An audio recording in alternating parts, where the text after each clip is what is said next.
Je n'aurais jamais pensé décompter les jours jusqu'à mon propre anniversaire comme s'il s'agissait d'une exécution. Mais ça n'a pas toujours été comme ça.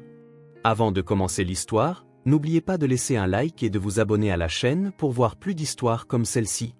Je m'appelle Sarah Miller. J'ai 34 ans et je dirige le département d'analyse dans une grande entreprise de logistique. Un salaire décent, mon propre 2 pièces en centre-ville. Une voiture payée cash. À tout point de vue, une femme qui a réussi. Mais voilà le hic. Il y a 2 ans, je me suis marié pour la seconde fois. Et depuis, ma vie s'est lentement mais sûrement transformée en un théâtre de l'absurde. Mon fils Austin, de mon premier mariage, est la seule chose qui compte vraiment dans ma vie. Il a 13 ans, il est en 5e, et il me prouve chaque jour que je n'ai pas divorcé de son père alcoolique il y a 8 ans pour rien. Austin est intelligent, cultivé, il aide à la maison et ne fait jamais de caprices pour des broutilles. Son père s'est ressaisi il y a 4 ans, a arrêté de boire, a trouvé un travail et paie maintenant la pension alimentaire sans faute. Il se voit tous les week-ends, mais Austin vit avec moi. C'est ce que le tribunal a décidé. Et c'est plus pratique pour tout le monde ainsi. Le garçon aime ses 2 parents de la même manière, mais la maison, c'est là où je suis. Bernard Lopez est entré dans ma vie juste au moment où j'avais décidé que je n'avais plus besoin d'homme. Grand, beau, poli, il travaillait comme responsable des achats dans une entreprise de construction. Nous nous sommes rencontrés lors d'une soirée d'entreprise chez mon ami Gouin. Elle est la directrice générale de cette même entreprise de BTP. Bernard avait fait bonne impression ce soir-là, il n'avait pas trop bu, parlait de manière intéressante et s'était montré amical avec Austin. Après 6 mois d'une cour charmante, j'ai accepté de l'épouser. Quelle idiote naïve. Les premiers mois se sont bien passés. Bernard a emménagé avec moi. Nous nous sommes partagés les tâches ménagères. Il a même aidé Austin en maths 1 ou 2 fois. Mais peu à peu, des bizarreries ont commencé à apparaître. Parfois, il oubliait de payer sa part des factures. Parfois, c'était toujours moi qui finissais par payer les courses et son salaire semblait partir dans des dépenses obscures. J'ai mis ça sur le compte d'une période d'adaptation, le temps de s'habituer à la vie de famille. 3 semaines avant mon anniversaire, un lundi matin, je préparais le petit déjeuner en planifiant ma fête. Je voulais organiser un petit dîner en famille. Moi, Bernard, Austin, et peut-être inviter mes parents. Rien de grandiose, juste une belle soirée avec les proches.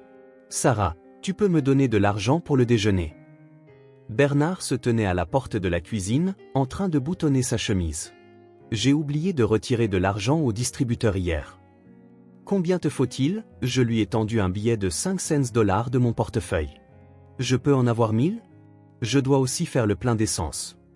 Je lui ai donné les 1000 dollars sans réfléchir. Mais ce soir-là, en vérifiant mon relevé de compte sur l'application, j'ai remarqué qu'au cours du dernier mois, j'avais donné à Bernard environ 5000 dollars pour de petites dépenses, alors qu'il gagne 10 000 dollars. Je suis devenue curieuse de savoir où passait son argent. Le mardi s'est déroulé comme d'habitude. Travail, maison, vérification des devoirs d'Austin. Bernard est rentré tard, disant qu'il avait été retenu sur un chantier. Pendant le dîner, je l'ai prudemment interrogé sur ses plans pour le week-end. Peut-être que samedi, on pourrait rendre visite à ta mère. Ça fait un moment qu'on n'y est pas allé. Oh, oui. Maman voulait justement nous parler, s'est égayé Bernard. À propos de ton anniversaire, d'ailleurs. Elle pense inviter toute la famille, mes sœurs, mes neveux, pour organiser une vraie fête de famille. Bernard, j'ai choisi mes mots avec soin, je pensais à quelque chose de petit, 6 ou 7 personnes maximum. Pourquoi? Il avait l'air sincèrement surpris. 34 ans, c'est une étape importante. On devrait fêter ça correctement. Une étape importante, c'est 50 ans, a rigolé Austin. Maman, c'est vrai qu'avant, on considérait les gens comme vieux à 34 ans? Où as-tu pêché cette connaissance historique? Je lui ai ébouriffé les cheveux. On a étudié le moyen âge à l'école. L'espérance de vie était d'environ 40 ans. Maximum. Bernard a regardé mon beau-fils avec irritation. Monsieur, je sais tout. Tu ferais mieux de réviser tes leçons plutôt que des bêtises pareilles. Je révise mes leçons, a répondu calmement Austin. Et ce ne sont pas des bêtises. C'est le programme scolaire. Le programme, s'est moqué Bernard. De mon temps, les enfants traînaient dans les rues, ils n'étaient pas fourrés dans les livres. J'ai senti une première pointe d'irritation. Austin est un excellent élève, il participe à des Olympiades, lit plus que beaucoup d'adultes. Pourquoi le critiquer, Bernard? Austin étudie bien. Ça devrait te réjouir, pas t'agacer. Bien sûr, ça me réjouit, a rapidement concédé mon mari. Je pense juste que le garçon a besoin de passer plus de temps dehors. Le mercredi soir, il s'est passé quelque chose qui m'a fait sérieusement remettre en question notre mariage. Je suis rentré plus tôt que d'habitude. Une réunion avait été annulée et j'ai décidé de ranger un peu. Le téléphone de Bernard était sur la table de chevet dans la chambre. Il l'avait oublié en partant au travail. Le téléphone a vibré, signalant un message entrant. L'écran s'est allumé et j'ai involontairement vu le texte « Bernard, quand vas-tu rembourser la dette ? Ça fait 3 mois que tu promets. 100 000 $, ce n'est pas une petite somme. 100 000 $. Une dette. 3 mois. J'ai pris le téléphone avec précaution. Il n'était pas verrouillé, Bernard considérait les mots de passe comme une bêtise. Le message venait d'un certain John Roosevelt. J'ai fait défiler la conversation et j'ai été abasourdi. Bernard avait emprunté de l'argent à différentes personnes au cours des 6 derniers mois. 1 000 $ à un collègue par-ci, 3 000 à un voisin par-là, 5 000 à un vieil ami, et cette fameuse dette de 100 000 $ à ce John qui, à en juger par le ton des messages, commençait à perdre patience. Quand Bernard est rentré, j'étais assise dans la cuisine avec une tasse de thé et son téléphone. « Tu as oublié quelque chose ?» ai-je demandé en lui tendant l'appareil. « Oh, le téléphone. »« Merci. » Il l'a pris sans remarquer mon ton. « Bernard, j'ai besoin de te parler. »« De quoi ?» Il se dirigeait déjà vers le frigo. « De tes dettes. Des 100 000 $ que tu dois à quelqu'un. » Bernard se figea, à moitié caché par la porte du frigo. « Comment tu sais ? » Un message est arrivé quand tu étais au travail. L'écran s'est allumé. Je l'ai vu par accident. Il a refermé le frigo et s'est tourné vers moi. Son visage était un mélange de culpabilité et d'irritation. Ce sont des difficultés temporaires, Sarah. Je vais tout rembourser. Comment ? Avec ton salaire, qui, bizarrement, ne couvre même pas tes dépenses personnelles. Qu'est-ce que mon salaire a à voir là-dedans ? Bernard a commencé à s'énerver. Je travaille. J'essaie. Et toi, tu m'accuses de je ne sais quoi. Je ne t'accuse de rien. J'essaie juste de comprendre comment une personne avec un emploi stable peut accumuler une dette de 100 000 $. C'est mon problème. Je me débrouillerai seul. Bernard, nous sommes une famille. Tes problèmes sont nos problèmes. Alors aide-moi. Une note suppliante s'est glissée dans sa voix. Tu as des économies. Prête-moi l'argent. Je te le rendrai, c'est promis. Je l'ai regardé attentivement. C'était donc ça, le but de la conversation. Pas des explications, pas de l'honnêteté, mais de l'argent. Bernard, ça ne me dérange pas d'aider, mais j'ai besoin de comprendre où va ton argent. Comment peux-tu dépenser 15 000 $ par mois pour vivre ? Il a explosé. En vêtements, en sorties, en cadeaux pour ma mère. Je n'ai pas le droit à des dépenses personnelles ? Si, mais pas en empruntant à des étrangers. Des étrangers ? Bernard a haussé un sourcil. John Roosevelt est un vieil ami. Il a proposé de m'aider. À en juger par ses messages, cette aide a une date d'expiration. Nous avons parlé pendant encore une demi-heure, sans parvenir à un accord. Bernard n'a toujours pas expliqué où allait son argent, mais a plusieurs fois laissé entendre que je pourrais être plus généreuse avec mon mari. Finalement, je lui ai donné 20 000 $. Non pas parce que je croyais à sa promesse, mais parce que je ne voulais pas de scandale avant mon anniversaire. Le jeudi a commencé par un appel désagréable. Le matin, alors que je me préparais pour le travail, ma belle-mère a appelé. « Sarah, ma chérie, comment vas-tu » Carolina parlait toujours avec cette voix mielleuse qui me faisait grincer des dents. « Bien, Carolina. Et vous ? » « Tout va bien, ma chère. Écoute, je parlais avec Bernard de ton anniversaire. On pense organiser une belle fête de famille, inviter mes sœurs, mes neveux, la voisine Linda.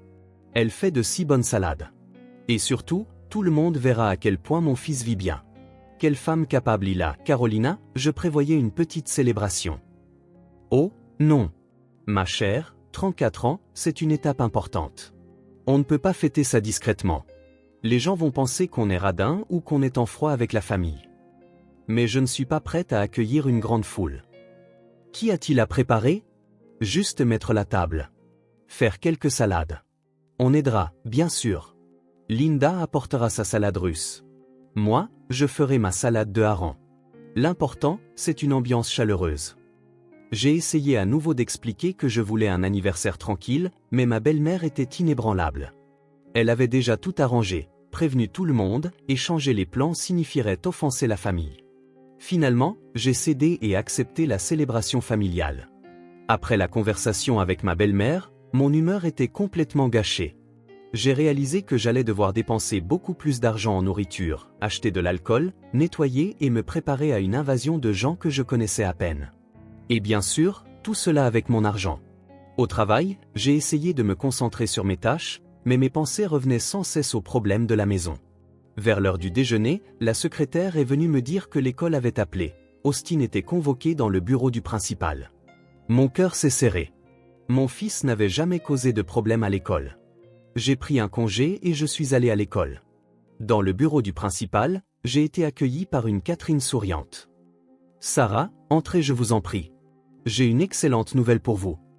Il est arrivé quelque chose à Austin. Au contraire, votre fils a remporté les Olympiades de littérature de la ville. Imaginez, parmi tous les élèves de 5e de la ville. C'est un immense honneur pour notre école. » J'ai senti la fierté m'envahir. Mon garçon, j'ai toujours su qu'il était spécial. La cérémonie de remise des prix aura lieu samedi au centre culturel de la ville, a continué la principale. Assurez-vous de venir avec toute la famille et d'apporter un appareil photo. Ce moment mérite d'être immortalisé. Je suis rentré à la maison le moral au beau fixe. Austin m'a accueilli dans le couloir avec un sourire embarrassé. « Maman, on t'a dit à l'école. » On m'a dit, mon génie. Je l'ai serré fort dans mes bras. Je suis si fier de toi. Ce n'est pas si important que ça, a modestement répondu mon fils. Les questions n'étaient pas très difficiles. Ne minimise pas ta réussite. Tu es incroyable. Point final. Le soir, quand Bernard est rentré, j'ai partagé avec enthousiasme la nouvelle de la victoire d'Austin. La réaction de mon mari m'a désagréablement surprise.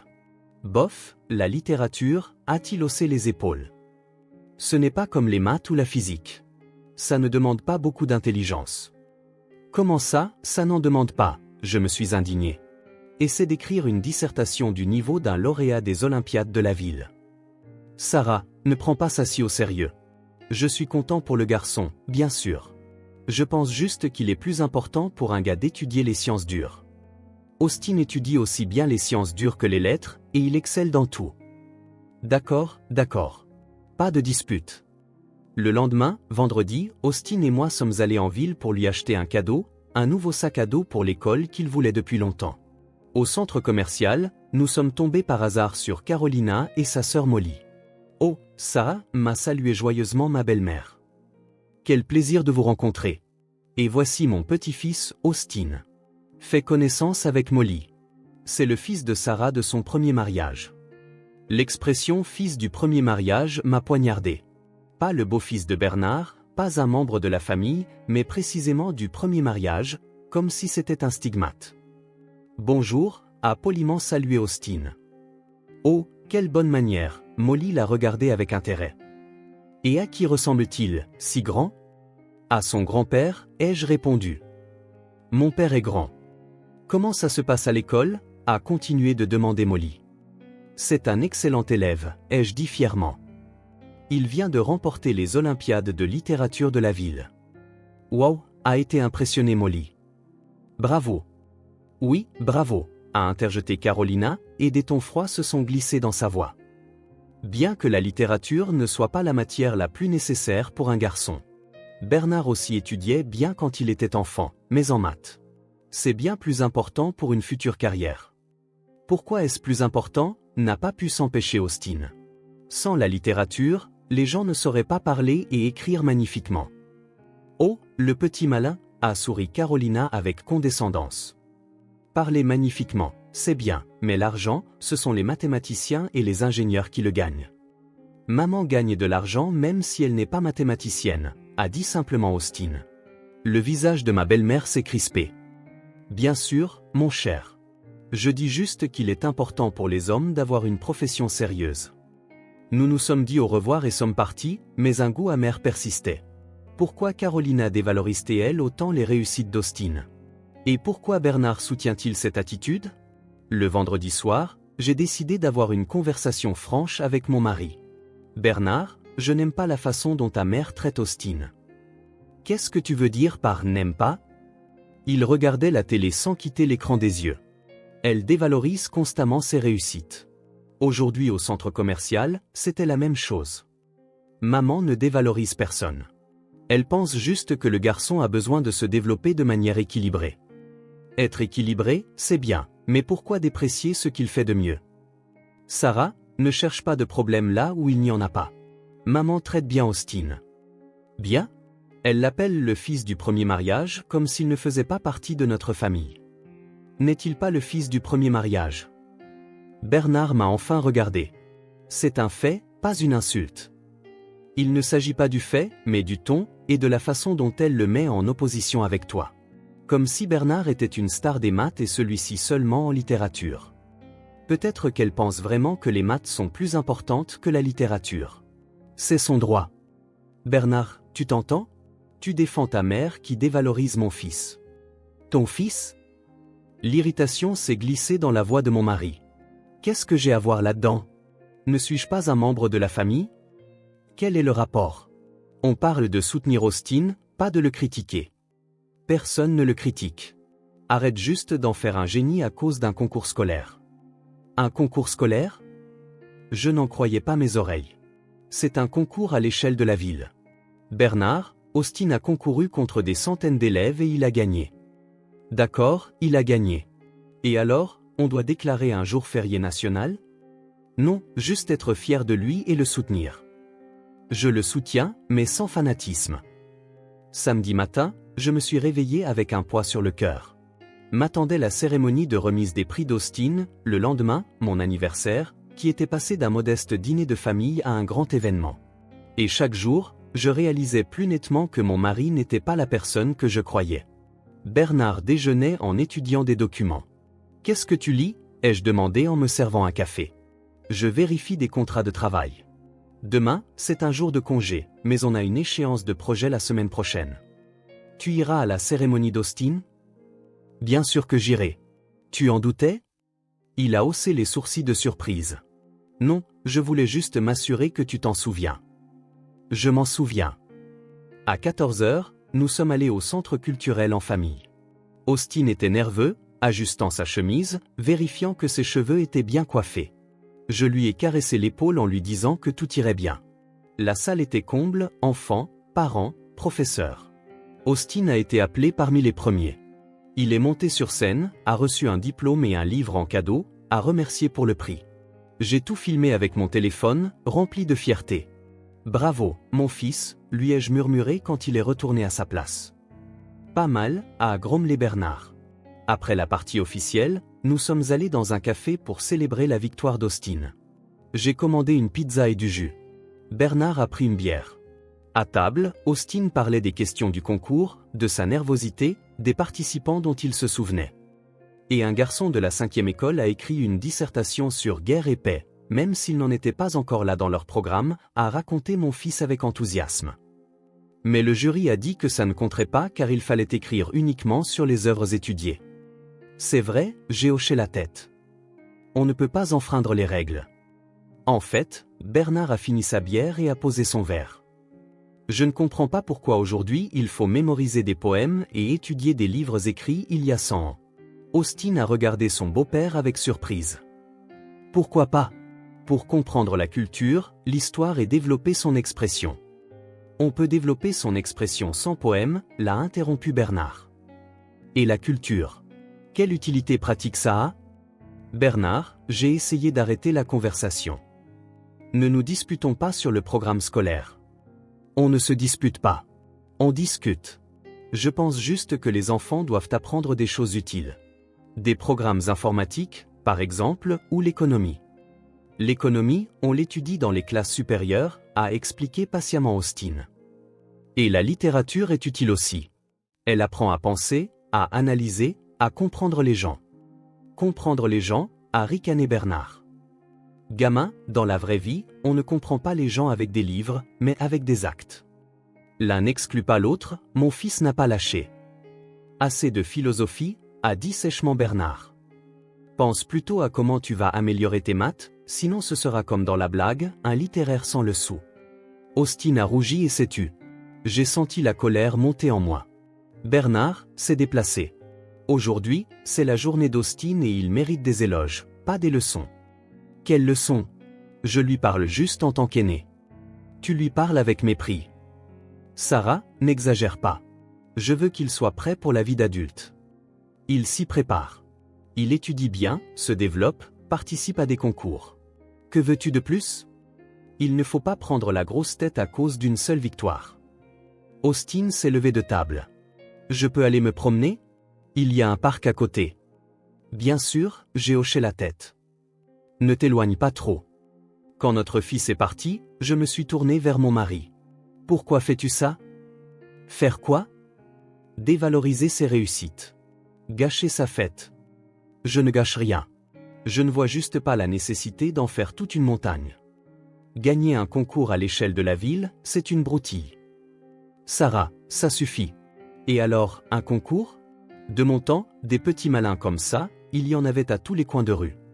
De ton temps, je les regardais attentivement. Bernard, as-tu déjà gagné des concours toi-même? Qu'est-ce que j'ai à voir là-dedans? Il s'agit du fait que tu critiques ce que tu n'as jamais accompli toi-même. Tu sais quoi, Bernard s'est levé. Mettons fin à cette conversation. Tu défends ton fils. C'est clair. Mais ne fais pas de moi l'ennemi. Je ne fais pas de toi l'ennemi. Je ne comprends juste pas pourquoi tu ne peux pas être heureux pour lui. Je peux, mais sans crier au génie. Le reste de la journée a été tendu. Austin est rentré triste. Bernard était délibérément silencieux, et j'ai essayé de détendre l'atmosphère, mais sans succès. Le soir, quand notre fils est allé se coucher, je me suis assise dans la cuisine avec une tasse de thé et j'ai essayé d'analyser la situation. Au cours des 3 dernières semaines, j'ai appris des choses désagréables sur mon mari. Premièrement, il vit à crédit et me le cache. Deuxièmement, il a progressivement commencé à dévaloriser les réussites de mon fils. Troisièmement, il ne voit pas la nécessité de soutenir financièrement la famille, préférant dépenser mon argent. Demain, c'est mon anniversaire. J'ai dépensé 3000 $ en nourriture, alcool et tout le nécessaire pour une fête destinée à des gens que je connais à peine. Et mon mari aurait pu utiliser cet argent pour rembourser une partie de ses dettes, mais il a choisi de me faire supporter toutes les dépenses. Dimanche matin, je me suis levé tôt pour commencer à préparer la soirée. Bernard dormait encore, et j'ai décidé de ne pas le réveiller. Qu'il se repose avant une dure journée de socialisation avec les invités. Dans la cuisine, j'ai fait un plan, préparer un plat chaud, couper les salades, mettre la table, nettoyer l'appartement. Une journée de travail complète.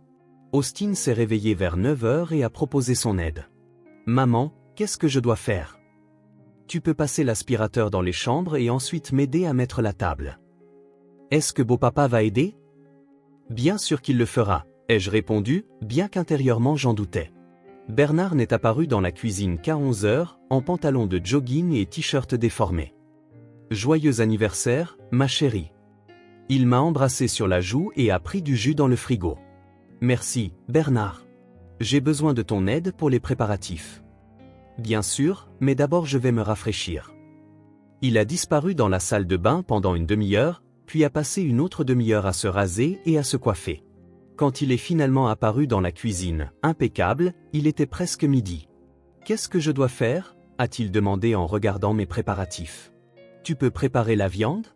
Je veux faire rôtir du porc au four. D'accord, mais d'abord j'appelle ma mère.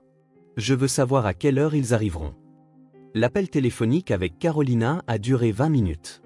J'ai saisi des bribes de phrases, bien sûr, maman, tout ce que tu veux. Nous tiendrons compte de tes souhaits. Quand Bernard a finalement raccroché, il s'est avéré que les plans avaient radicalement changé. Sarah, maman propose de déplacer la fête chez eux. Leur appartement est plus grand et peut accueillir plus d'invités. Qu'est-ce que tu veux dire par plus grand?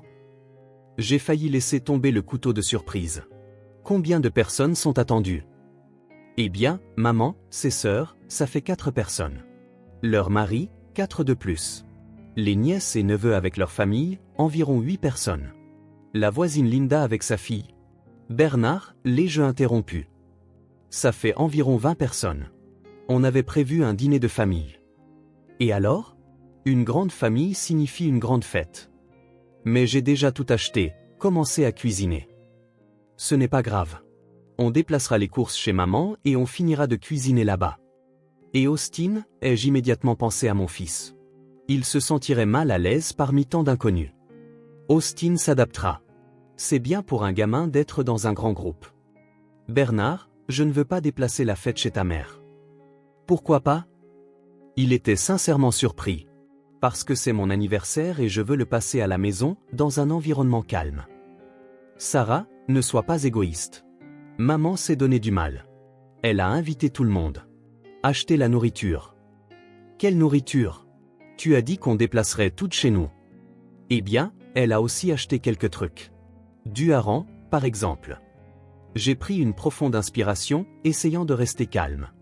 Bernard, j'ai dépensé 3 000 $ pour cette fête. Je prévois de la faire à la maison et je ne changerai pas d'avis. 3 000? Il a haussé les sourcils. En quoi as-tu dépensé autant? Viande, poisson, salade, gâteau, alcool, tout le nécessaire pour recevoir des invités. C'est assez cher, Bernard. C'est ta mère qui a insisté pour une grande fête et maintenant elle veut tout déplacer chez elle. Elle se soucie juste que tout le monde soit à l'aise. Tout le monde ou juste elle? Je n'ai pas pu me retenir. Sarah, qu'est-ce qui te prend? Maman veut bien faire et tu t'en prends à elle. Je ne m'en prends pas à elle. Je défends mon droit de fêter mon anniversaire comme je le veux. Et comment le veux-tu? À la maison, avec des gens proches, sans une foule d'inconnus. Ma famille, ce ne sont pas des inconnus. Pour moi, si. J'ai vu tes neveux peut-être 3 fois en 2 ans. Nous nous sommes disputés pendant encore une demi-heure. Finalement, nous avons trouvé un compromis. La fête reste chez nous, mais le nombre d'invités augmente. Je comprenais que je cédais, mais je ne voulais pas gâcher la journée avec une dispute. Vers 14 h, Gwen m'a appelé. Sarah, joyeux anniversaire. Comment vas-tu, la reine du jour? Merci, Gwen. Je me prépare à une invasion d'invités. Dis, ton mari se comporte bien au travail? A demandé mon ami de manière inattendue. Qu'est-ce qui ne va pas? Je parcourais des papiers. Je vois que son salaire est celui d'un stagiaire, mais il travaille depuis 2 ans. D'habitude, à ce stade, les gens progressent. Ou je les licencie. J'ai senti un frisson me parcourir. Le 3e coup du sort est le plus inattendu. Gwen, combien gagne-t-il? 7 000. C'est le salaire minimum ici. 7 000. Il m'avait dit 30 000. Il avait même menti sur son salaire. Sarah, tu es là? Gwen avait l'air inquiète. Oui, je suis là. Je ne savais juste pas que son salaire était si bas. Peut-être qu'il t'a donné d'autres chiffres. Parfois, les gens ont honte d'un petit salaire. Peut-être, ai-je répondu, bien que je sache que ce n'était pas une question de honte. Sarah, honnêtement, je ne le garde que grâce à notre amitié, a avoué Gwen. En tant qu'employé, il est faible. Aucune initiative, aucune responsabilité. Je n'aime pas parler de ton mari avec toi, mais puisque nous sommes sur le sujet, il travaille pour moi depuis plus d'1 an. Aucun progrès. Est-ce que j'ai demandé ça? Je ne me souvenais pas d'une telle conversation. Eh bien, oui. Quand vous veniez de vous marier, tu as dit qu'il avait besoin d'un emploi stable, qu'il était responsable et fiable. J'ai pensé que si Sarah le recommandait, ce devait être une bonne personne. Ma mémoire a commencé à revenir. En effet, au tout début de notre mariage, Bernard avait passé plusieurs semaines à chercher un emploi. J'avais mentionné à Gwen qu'elle avait un poste vacant, mais je ne me souvenais pas d'avoir vanté ses qualités professionnelles à ce point. Gwen, est-ce qu'il travaille bien? Honnêtement, non. Il ne fait que ce qu'on lui dit. Ne suggère jamais d'amélioration, souvent en retard. Sans notre amitié, je l'aurais licencié depuis longtemps. Je vois. J'ai senti mes joues brûler de honte. Sarah, je ne voulais pas te contrarier le jour de ton anniversaire. Je pensais juste que tu devais savoir. Merci pour ton honnêteté, Gwen. J'avais vraiment besoin d'entendre ça. Après avoir parlé avec Gwen, je suis resté dans la cuisine, repassant les nouvelles informations dans ma tête. Bernard gagne 7 000 $, pas 35 000. C'est un mauvais employé qui n'est gardé que grâce à ma demande. Il vit criblé de dettes qu'il me cache tout en critiquant les réussites de mon fils et en me faisant supporter toutes les dépenses du ménage. Quel aveugle j'ai été. Maman, qu'est-ce que fait Austin? A demandé Austin en jetant un œil dans la cuisine. Il est dans sa chambre depuis 1 heure. Je suis allé au salon. Bernard était allongé sur le canapé, le nez dans son téléphone. Bernard, tu as oublié de préparer la viande. Ah, c'est vrai. Désolé. Je m'en occupe tout de suite. C'est trop tard maintenant. Les invités arrivent dans 3 heures et j'ai encore une tonne de choses à faire. D'accord, alors je vais aider pour autre chose. Pourquoi exactement? Je ne sais pas. Dis-moi juste ce que je dois faire. Je l'ai regardé. Un jeune homme beau et trentenaire qui ne sait pas comment aider sa femme le jour de son anniversaire. Qui ment sur son salaire, vit endetté et dévalorise les réussites de l'enfant. Qui a reporté toutes les dépenses de la fête sur moi et qui maintenant est allongé sur le canapé pendant que je trime en cuisine.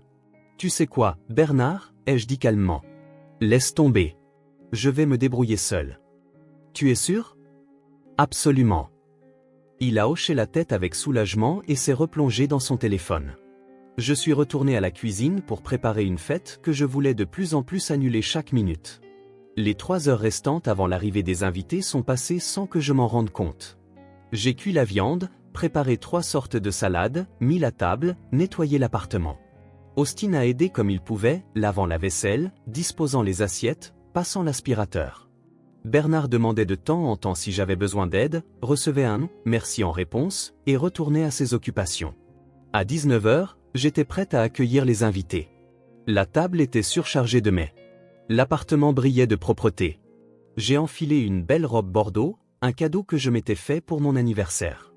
Bernard s'était également préparé, avait mis une chemise, s'était rasé et coiffé. La table est magnifique, a-t-il loué en regardant la table. Merci. Et je t'ai pris un cadeau. Il a sorti une petite boîte du placard. À l'intérieur se trouvaient des boucles d'oreilles, de la camelote bon marché de la bijouterie du coin. J'ai reconnu ces boucles d'oreilles. Je les avais vues il y a une semaine en faisant les courses au centre commercial. Elles coûtaient environ $300. Merci. Elles sont magnifiques, ai-je dit en mettant les boucles d'oreilles. Où est mon cadeau pour maman? A demandé Austin. J'ai souri à mon fils. Son cadeau, un livre d'un auteur contemporain que je voulais lire depuis longtemps, était sur la table de chevet dans un bel emballage. Il avait économisé pendant 2 mois sur son argent de poche pour l'acheter. Mon cadeau est meilleur, m'a murmuré Austin à l'oreille. Je sais, mon chéri, ai-je chuchoté en retour. À 19 heures, la sonnette a retenti. La fête commençait, celle que j'étais déjà prête à qualifier de pire anniversaire de ma vie. Mais comme il s'est avéré, le plus intéressant était encore à venir. La première à sonner à la porte fut Carolina. J'ai ouvert, m'attendant à voir ma belle-mère avec son mari. Mais sur le seuil se tenait une foule entière. En plus de Carolina et de son mari, il y avait 6 autres personnes. Les sœurs de ma belle-mère avec leur mari, la voisine Linda avec sa fille et quelques parents éloignés. Sarah, joyeux anniversaire, m'a embrassé Carolina.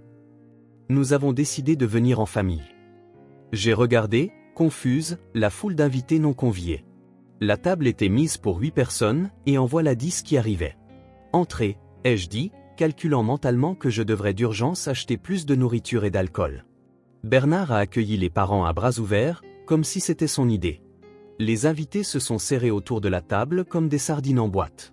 Austin s'est casé sur le bord, tenant à peine. Carolina a immédiatement pris les choses en main.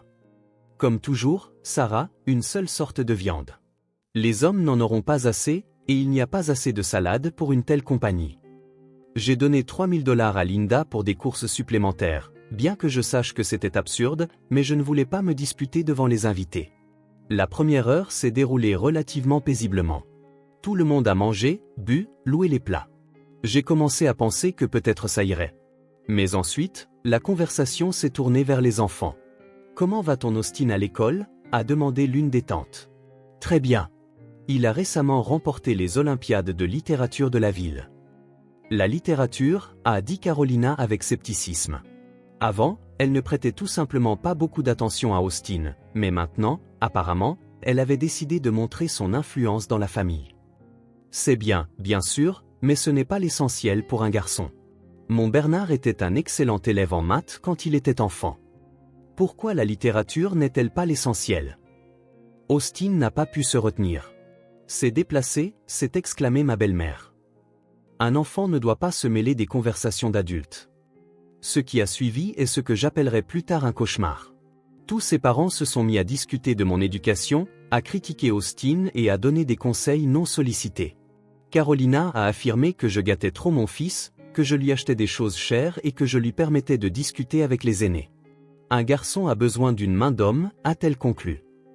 Et tu le protèges de toute critique ? A-t-elle demandé. Bernard l'élève, donc il a le droit de faire des remarques. Son mari l'a soutenu. Bernard ne l'élève pas, ai-je dit sèchement. Austin a un père. Quel père ? A reniflé Carolina. Un alcoolique qui ne paie pas la pension alimentaire. J'étais abasourdi. D'où sort-elle ça ? Bernard nous l'a dit, a expliqué ma belle-mère. Il s'est avéré que mon mari avait raconté à sa famille que le père d'Austin était un type irresponsable et porté sur la boisson qui avait abandonné l'enfant, même s'il savait pertinemment que c'était un mensonge.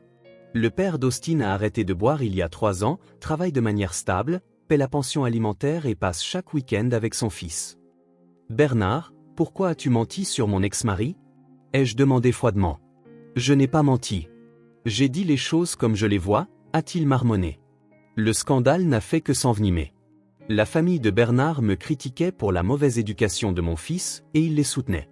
Le point culminant a été la déclaration de mon mari, je le soutiens. J'ai le droit de l'élever. Le soutenir ? J'ai ri hystériquement. Bernard, as-tu déjà payé les factures d'électricité ? Je couvre d'autres dépenses. Lesquelles ? Citant au moins une. Il n'a pu en nommer aucune car il vivait entièrement à mes frais sans même s'en cacher. Austin est resté silencieux tout le temps, rougissant de honte et de colère. Je pouvais voir à quel point il était difficile pour lui d'entendre ses attaques. À un moment, il a dit doucement, « Maman, je peux manger ? Je n'ai rien mangé de la journée. » Et puis, quelque chose s'est produit qui a été la goutte d'eau.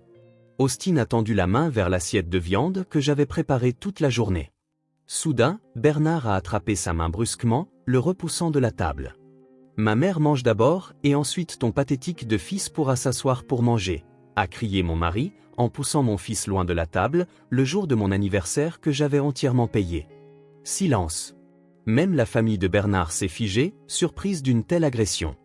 Austin est devenu pâle, tenant sa main meurtrie, et j'ai senti que quelque chose en moi s'était finalement brisé. Cet homme venait de traiter mon enfant de pathétique. L'a repoussé de la nourriture que j'avais achetée avec mon propre argent, le jour de mon anniversaire, dans mon appartement. Je me suis levé lentement de table, regardant Bernard. Il était assis avec un air victorieux, content d'avoir remis le beau-fils à sa place. Carolina hocha la tête avec approbation. « C'est fini, ai-je dit doucement. » Le silence a duré exactement 3 secondes. Puis je me suis dirigé vers Bernard si vite qu'il n'a pas eu le temps de réagir. Ma paume a frappé son visage avec force. Le son de la gifle a résonné dans tout l'appartement. « Comment oses-tu traiter mon fils de pathétique ?» Ma voix était glaciale. « Dans ma maison. » Bernard a attrapé sa joue rougie, abasourdi, me regardant. Les parents étaient figés, la bouche bée. « Sarah, qu'est-ce que tu fais ?» a balbutié Carolina. Je n'ai pas répondu. Au lieu de cela, je me suis dirigé vers la porte d'entrée et je l'ai ouverte en grand. « Tout le monde dehors, maintenant. » Quoi ? Ma belle-mère n'a pas compris. J'ai dit, hors de mon appartement. Immédiatement. Sarah, tu as perdu la tête ? Bernard s'est levé, tenant toujours sa joue. Ce sont mes parents. Il n'y a pas de place dans ma maison pour des gens qui insultent mon enfant. J'ai montré la porte. La sortie est par là. Nous n'avons insulté personne, a tenté d'objecter le mari de Jacqueline. Vous êtes tous restés assis en silence pendant qu'un homme poussait un enfant affamé loin de la table et le traitait de pathétique. Cela signifie que vous approuviez. Dehors. Carolina a tenté de prendre un ton autoritaire. Sarah, nous ne te laisserons pas faire une crise. Assieds-toi et excuse-toi auprès de Bernard. M'excuser ?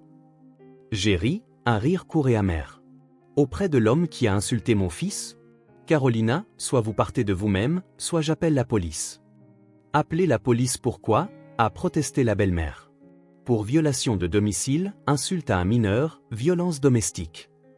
Les parents ont échangé des regards. Apparemment, ils ont réalisé que j'étais sérieuse. Allons-y, maman, a dit quelqu'un doucement.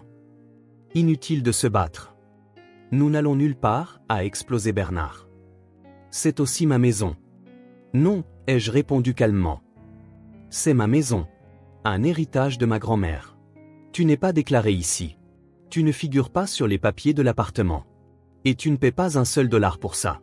Dehors. Sarah, nous sommes mari et femme. Plus maintenant. Ma décision s'est formée instantanément, ferme comme le roc. Je demande le divorce demain matin. Le visage de Bernard est devenu blême. Tu ne peux pas faire ça pour une seule dispute. Une seule dispute? Je l'ai regardé attentivement. Bernard, la semaine dernière, j'ai appris que tu vis endetté, que tu m'as menti sur ton salaire, que tu es mauvais au travail et que tu ne gardes ton poste que grâce à ma demande. Et aujourd'hui, tu as insulté et poussé mon enfant.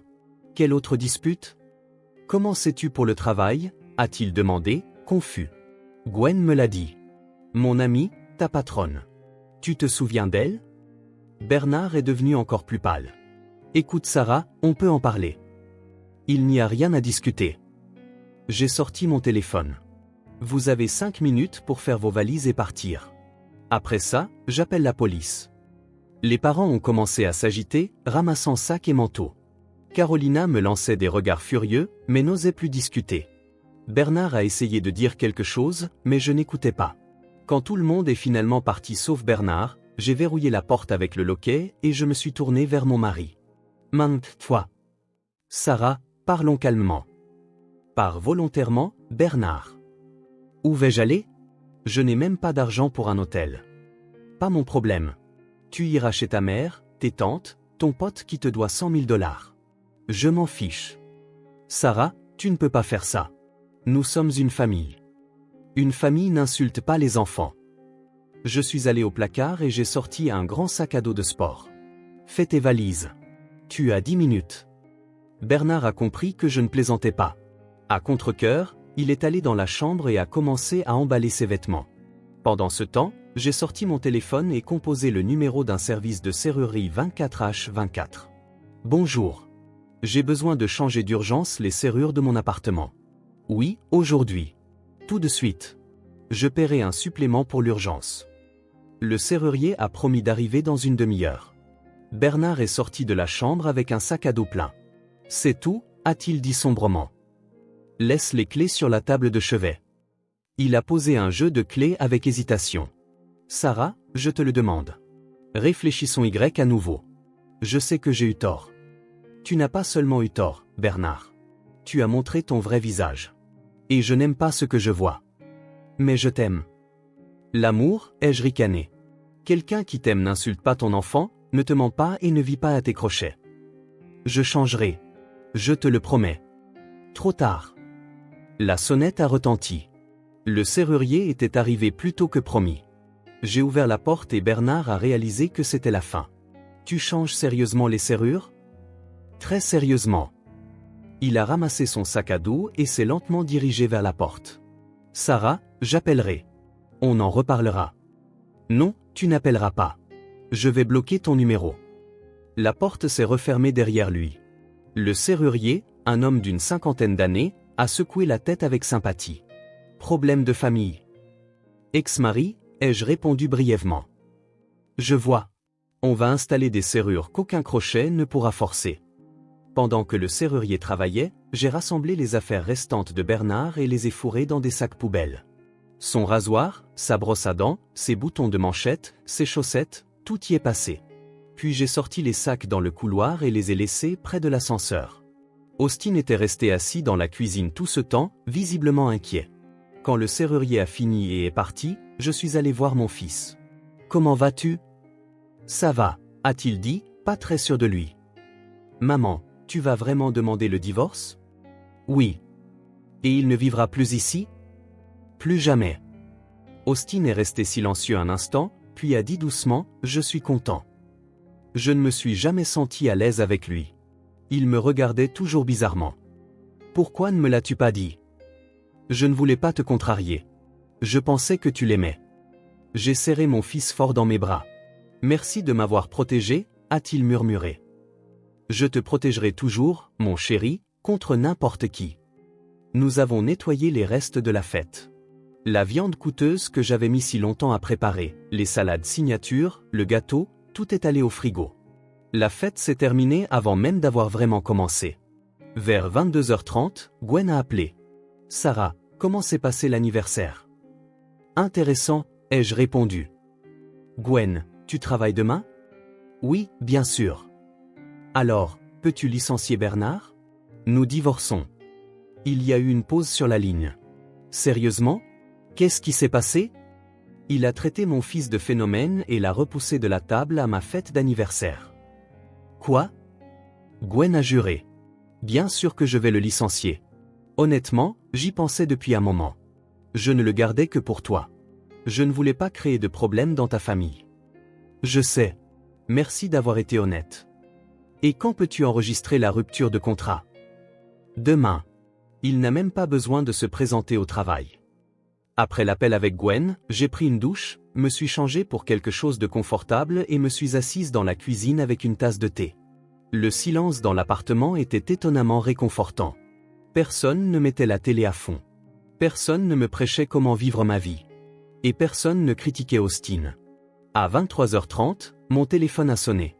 C'était le numéro de Bernard. J'ai rejeté l'appel et bloqué le numéro.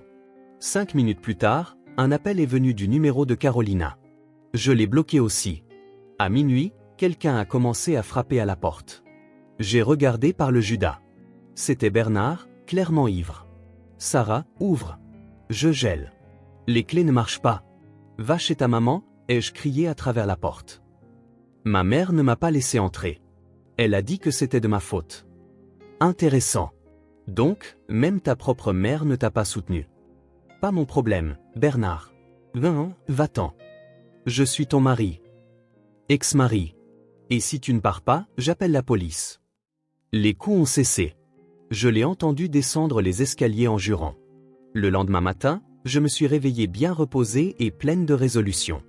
Première chose, j'ai appelé un cabinet d'avocats et pris rendez-vous pour une consultation de divorce. Ensuite, j'ai acheté de nouvelles cartes SIM pour moi et Austin, juste au cas où.